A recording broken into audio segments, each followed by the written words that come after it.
Legendary Rap Record Labels, Part 1.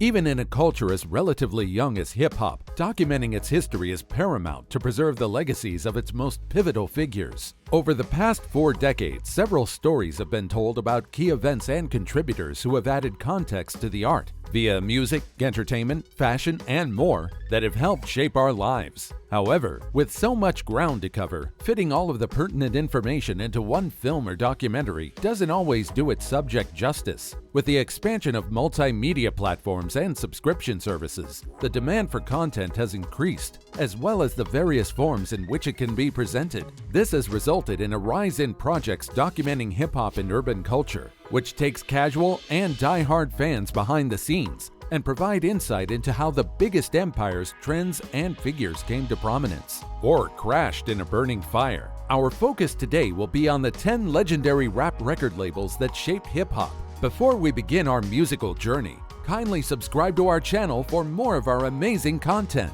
Please give us a like, share the video, and don't forget to turn on the notification bell for timely updates of our weekly uploads. Let's get it on! Number 1. Rough Riders. When two Harlem hustlers, brothers Joaquin Wah Dean and Darren D. Dean, decided to invest their money into a management company named Rough Riders, little did they know that they would help change the sound of hip-hop overnight, evolving into a full-blown record label during the mid-90s. Rough Riders put its hope on the back of a scrappy underdog named DMX, who closed the curtain on the shiny suit era with his wildly successful debut album, It's Dark and Hell is Hot. With arguably the hottest new artist in rap on their roster, Rough Riders blossomed into a powerhouse with talents like Eve, The Lox, Dragon, and producer Swizz Beatz all establishing themselves as major players. The central focus of a Rough Riders docuseries would likely involve DMX's ups and downs. However, the label's extrication of The Lox from their contract with Bad Boy, Eve's own meteoric rise to stardom, and insight into the Rough Riders as not only a record label but a movement would be highly intriguing for hip-hop fans. Number 2. Rockefeller.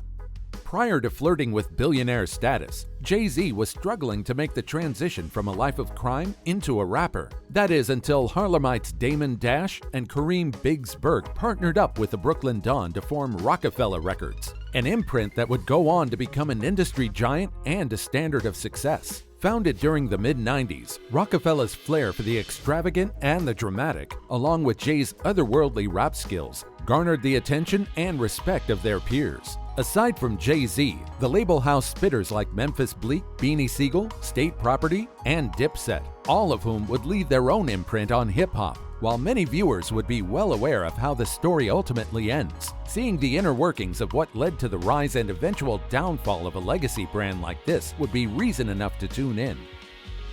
Number 3. Bad Boy.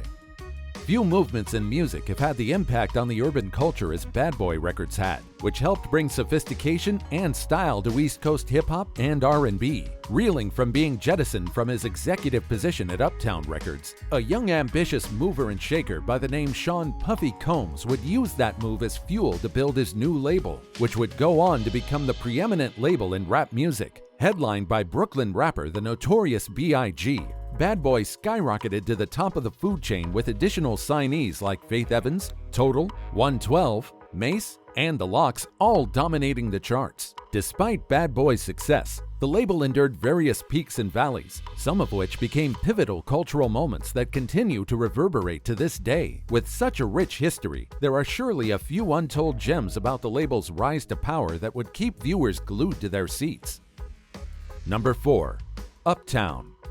A former rap star takes a reprieve from the spotlight, only to discover some of the greatest musical minds in hip-hop while helping usher in a new subgenre. This may seem like a plot for a movie, but it was the reality for Andre Harrell, the founder of Uptown Records, one of the most influential imprints in music during its peak years. After the disbandment of the short-lived yet successful rap duo Dr. Jekyll and Mr. Hyde, Harrell continued to take communications and business classes at Lehman College in New York, though ultimately dropped out to help Russell Simmons launch the earliest incarnation of Def Jam Records. However, the mogul would decide to add his own suave flair and sensibilities to the music world by launching Uptown Records, which would go on to house acts like Heavy D and the Boys, Al B. Sure, Mary J. Blige, and Jodeci. Gaining success seemingly overnight, Harrell and Uptown became a dominant force by not only infiltrating the music world, but television as well, a breeding ground for executive talent like a pre-famed Sean Diddy Combs, as well as classic rap, R&B, and New Jack Swing.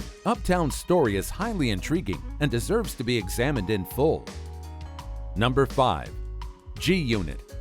If there was ever a story in hip-hop that was tailor-made to be dissected from the vantage point of an insider, it's GUnit's rise to prominence in the wake of tragedy. After 50 Cent was the victim of a drive-by shooting in his Jamaica Queens stomping grounds, the embattled rapper linked up with longtime friends and fellow Southside natives Tony Yayo and Lloyd Banks to take on the rap industry. Armed with a bulletproof vest and a disregard for anyone blocking his path on the road to success, Fifth parlayed his own success as a soloist into a distribution deal for GUnit Records, which he founded in 2003. Adding rapper Young Buck into the fold amid the absence of Yayo, GUnit reached multi-platinum success. This made the imprint a desired destination for artists like Mobb Deep, Mace, M.O.P, and Lil Scrappy. However, turmoil among the core members, along with an ever-changing musical landscape, impacted the label's output and standing with fans. To get each member's personal account of GUnit's rollercoaster ride to the top would be required viewing for rap fans, young and old.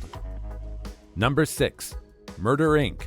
Irving Irv Gotti Lorenzo was responsible for assisting several rap artists who would go on to become megastars by securing recording contracts with various labels. This gave him the reputation of being a power broker who had his ears to the streets. The Hollis, Queens native would leverage his knack for spotting and developing talent into creating his own record label, which Gotti dubbed Murder Inc. in 1998, riding off the strength of Ja Rule's string of platinum and multi-platinum albums, as well as the breakout success of R&B star Ashanti. Murder Inc. appeared primed for the upper echelon and ready to expand its reach even further. However, a federal investigation into the label's dealings with convicted drug kingpin Kenneth Supreme Griffith, as well as a bitter war with 50 Cent and GUnit Records, would prove insurmountable and lead to the fall of Gotti's empire.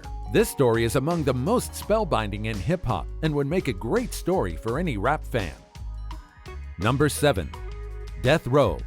In terms of infamy, Death Row Records is in a class of its own. Headed by Marion Suge Knight and Andre Dr. Dre Young, Death Row was not only a breeding ground for elite rap talent, but violence and controversy, as many of the label's biggest stars would be at the center of various scandals at one time or another during its tenure. Tens of millions of records sold, beef with Bad Boy Records, gang affiliations, and battles with law enforcement are just the tip of the iceberg of what made Death Row such a spectacle in its heyday, and a prime candidate to have its origins explored for mass consumption. It was the breeding ground for the legendary West Coast rapper Tupac Shakur alongside Snoop Dogg.